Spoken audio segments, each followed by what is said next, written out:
Он никаких принципиальных повреждений не имеет.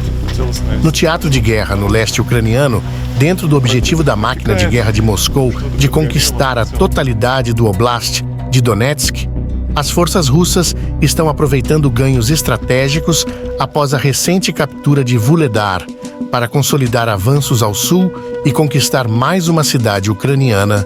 Dessa vez, o objetivo é Kurakhove.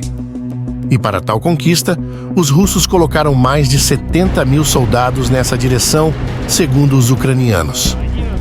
Nesse episódio, vamos analisar esse movimento das tropas russas no terreno que visam alinhar a linha de frente e eliminar o saliente ucraniano no oeste do Oblast de Donetsk, em apoio às operações ofensivas das tropas de Moscou em curso.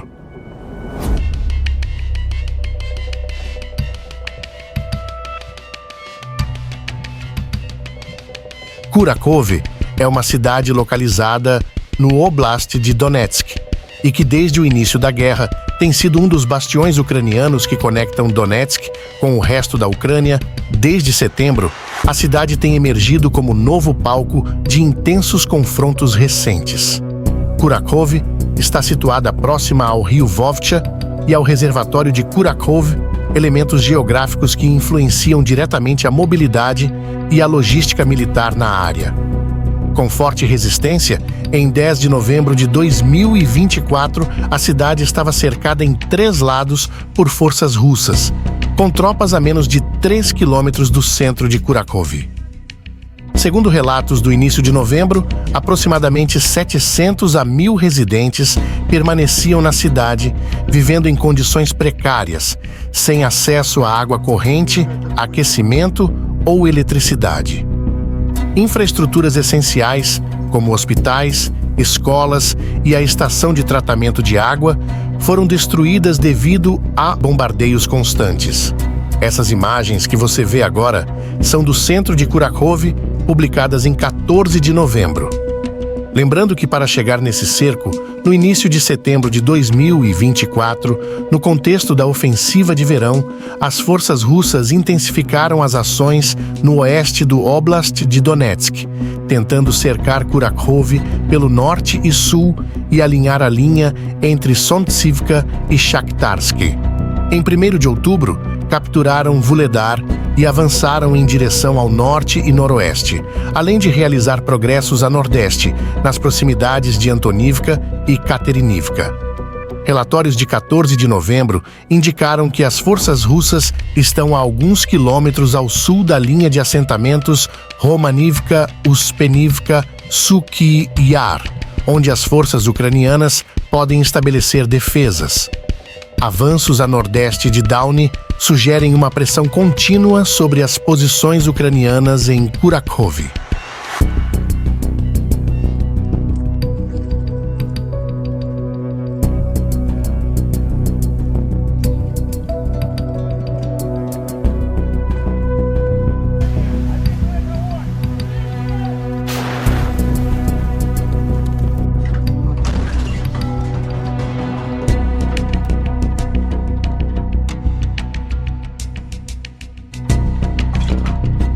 No entorno de Kurakhove, as forças russas realizaram avanços mecanizados recentemente.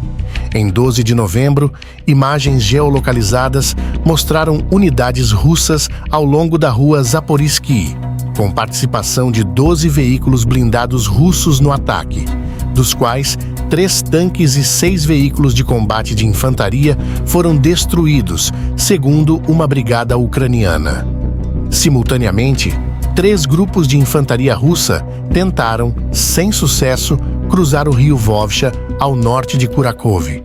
Em Downy, mais 2 tanques e 6 veículos blindados russos foram destruídos por forças ucranianas, enquanto os ataques russos tentavam contornar assentamentos estratégicos e pressionar as posições ucranianas ao norte e nordeste de Vuhledar, possibilitando o avanço ao longo da rodovia que corta a região.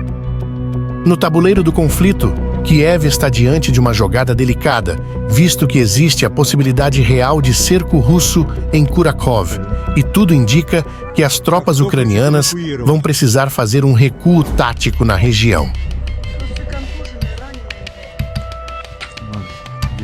это напротив дома. Em todo o teatro de Donetsk, o ritmo da máquina de guerra de Moscou no oeste do Oblast tem sido moderado, e analistas consideram improvável que as forças russas realizem manobras rápidas de cerco sobre as forças ucranianas repentinamente. Veja bem, isso na análise do terreno em 15 de novembro.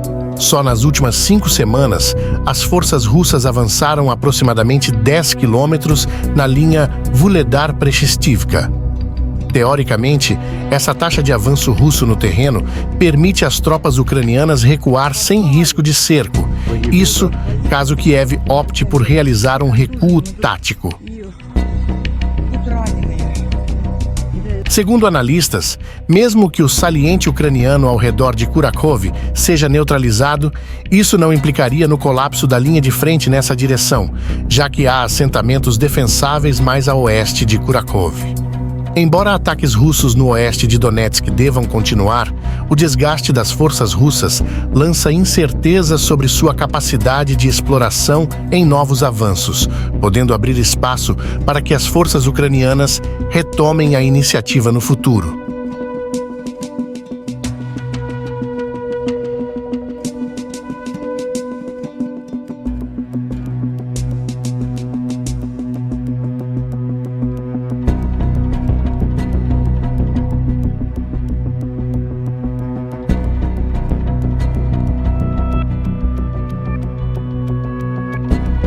De acordo com o observador militar ucraniano Kostiantin Mashovets, cerca de 70 mil soldados russos estão concentrados na direção de Kurakhove, incluindo elementos da divisão de tanques e várias brigadas de fuzileiros motorizados. As operações russas estão focadas em áreas estratégicas ao norte e nordeste de Kurakhove, mas enfrentam forte resistência ucraniana. Em 11 de novembro, fontes ucranianas e russas relataram danos na barragem do reservatório de Kurakivsky, provocando inundações limitadas em áreas próximas. Até o final dessa edição, o nível de danos ainda não havia sido verificado devido aos constantes bombardeios russos. Houve elevação do nível de água em Velikonovossiukivska Hromada. Nos bastidores, houve uma guerra de narrativas sobre o ataque a essa barragem. Militares russos apontaram que imagens online atribuídas à barragem de Ternivska seriam, na verdade, da barragem de Kozarovitska, destruída pelas forças ucranianas em fevereiro de 2022.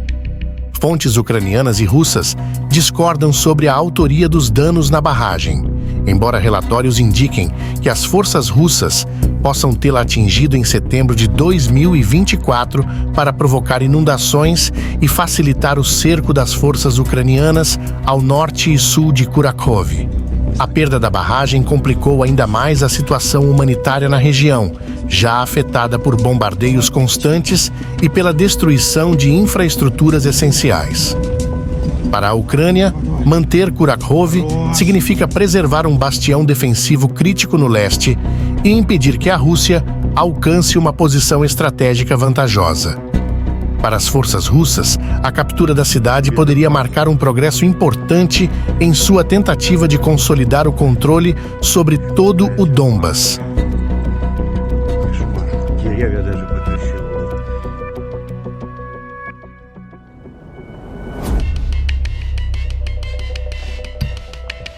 Por fim, fontes russas especulam que a Coreia do Norte pode ter fornecido à Rússia sistemas de artilharia autopropulsada M1989 Koksan, de 170 milímetros.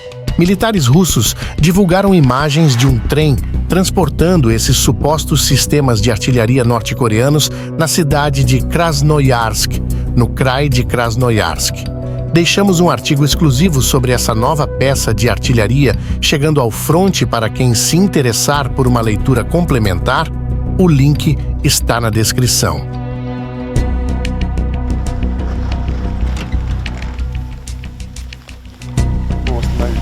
Да. Он никаких принципиальных повреждений не имеет, целостность конструкции не нарушена. Пройти так пройти.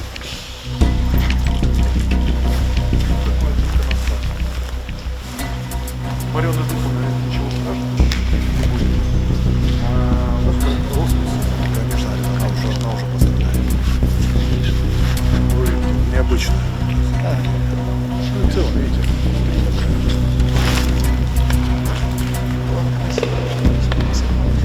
Сырость, холод, перепад температуры, да. Esse foi mais um boletim de guerra e, na oportunidade, queremos mandar um salve especial para cada um de vocês que estão todos os dias fortalecendo nossa audiência. Muito obrigado! E se você sente no coração que pode fortalecer nosso trabalho, convidamos você a fazer parte do clube de membros aqui no YouTube. Sinceramente, você não terá muitos benefícios, mas por um valor simbólico, você vai financiar o nosso trabalho solo e será o patrocinador de matérias como essa que você acabou de assistir. Caso contrário, seu engajamento já é tudo. Então deixa aquele like gostoso, comenta e compartilha nossos vídeos, pois com a sua força, vamos crescer e nos tornar um canal gigante no futuro. Vida longa a todos os aliados do Boletim de Guerra.